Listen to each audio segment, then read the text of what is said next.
Good morning, everyone. This is Nisha, and today I have some good tips for English language. Uh, what I have seen in my teaching life that the various students are very um, feels very problems while speaking in English, and this happens with everyone. In fact, with my friends, my relatives, some many people are just facing these issues. So what I'm here with today, that I have some good tips, small tips for small tips just to improve your language, just to improve your English. And this happens when you know what is and what to use.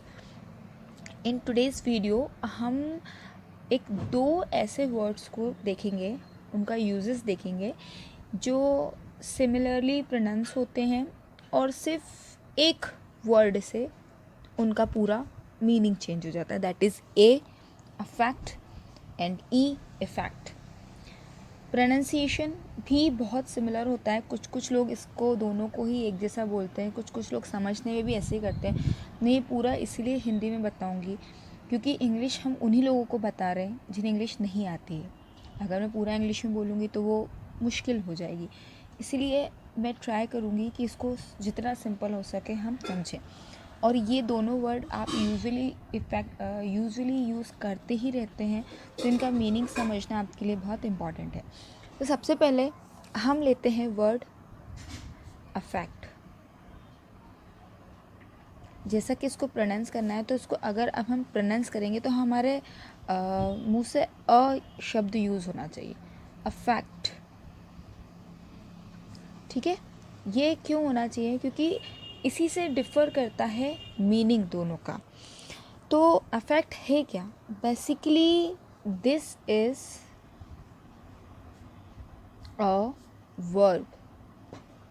ठीक है ना, आप लोगों ने tenses पढ़े होंगे और आपको पता होगा कि वर्ब क्या होती है. वर्ब होती है क्रिया, यानी कुछ काम करना या किसी के इससे कुछ काम होना.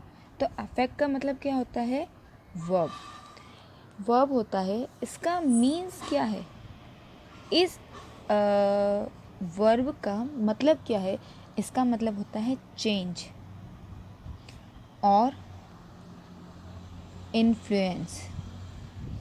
ठीक है, तो जो शब्द है अफेक्ट, इसका यूज़ है एक वर्ब के रूप में किसी भी सेंटेंस में. जब आप किसी काम को करता हुआ बता रहे या किसी काम का होना बता रहे तो आपको यूज़ करना है अफेक्ट.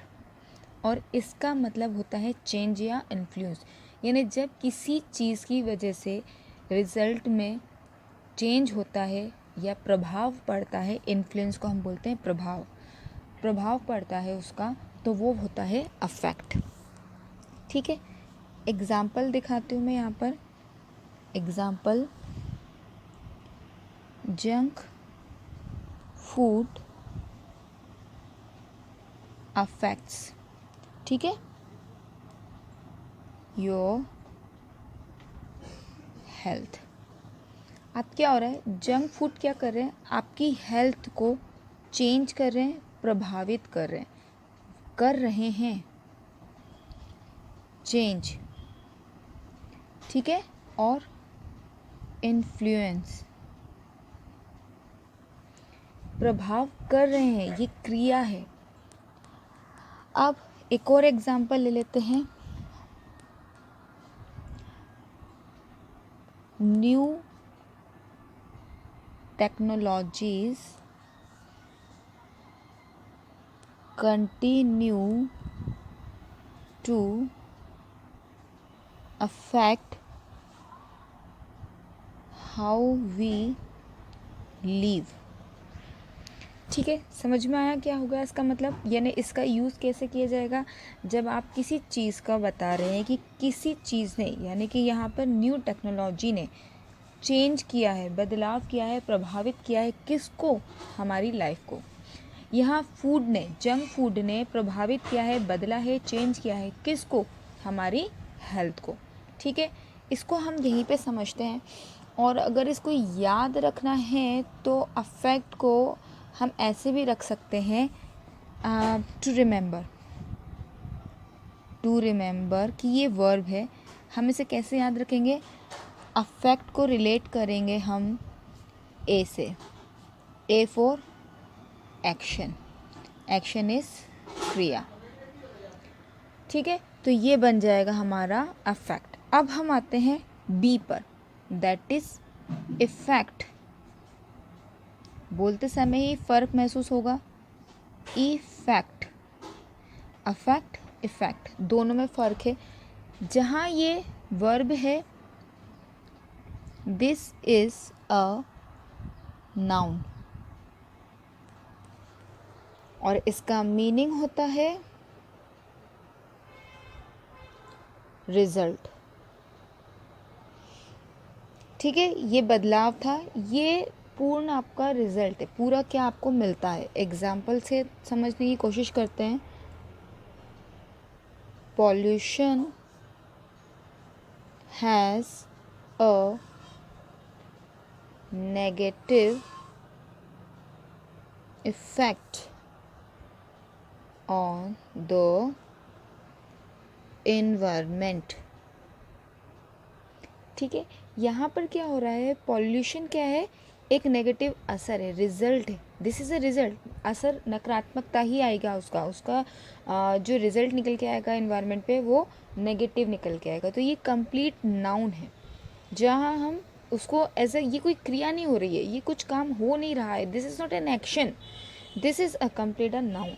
अनदर एग्जाम्पल अगर हम लेते हैं तो spicy food has a bad effect on my stomach।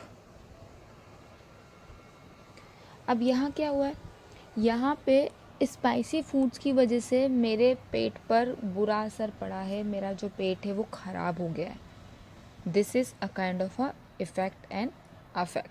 तो नेक्स्ट टाइम आप क्या कर सकते हैं, नेक्स्ट टाइम जब भी आपको इन दो शब्दों को यूज़ करना हो, आप एक चीज़ याद रखें, अफेक्ट, ए फॉर एक्शन। जब आप किसी चीज़ को होता हुआ बताना चाह रहे हो तब आप बताएंगे अफेक्ट, जो कि है क्रिया, और जब आप इफ़ेक्ट की बात करेंगे तब आप बताएंगे रिज़ल्ट की बात, क्योंकि वो एक नाउन है। तो हमको क्या रिज़ल्ट मिलता है, this effect that, this effect that.